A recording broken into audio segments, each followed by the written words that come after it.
السلام علیکم ورحمۃ اللہ وبرکاتہ۔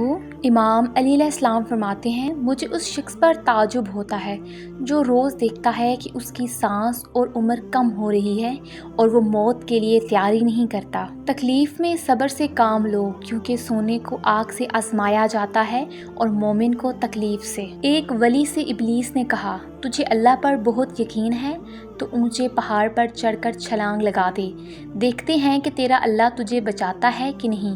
ولی نے جواب دیا، یہ اللہ کا کام ہے کہ مجھے آزمائے، میرا کام نہیں کہ میں اپنے سچے رب کو آزماؤں۔ رسول اللہ صلی اللہ علیہ وسلم نے فرمایا، اگر تم وہ جان لیتے جو میں جانتا ہوں تو تم بہت کم ہنستے اور بہت زیادہ روتے۔ حضرت امام علی علیہ السلام نے فرمایا، مرد کا حسن اس کے کلام میں ہوتا ہے۔ امام علی علیہ السلام فرماتے ہیں، تم کسی کو چاہو اور وہ تمہیں ٹھکرا دے تو یہ اس کی بدنصیبی ہے، اس کے بعد تم اس کو زبردستی اپنانا چاہو تو یہ تمہارے نفس کی ذلت ہے۔ خوشی انسان کو اتنا نہیں سکھاتی جتنا غم سکھاتا ہے۔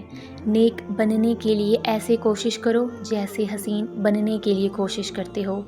تم جو گالی غصے میں یا مذاق میں دیتے ہو وہ تمہاری قبر کے لیے ایک بچھو بن جاتا ہے۔ شیخ عبد القادر جیلانی فرماتے ہیں، تو اللہ کی راہ میں مستحق کو بھی دے اور اسے بھی دے جو مستحق نہیں۔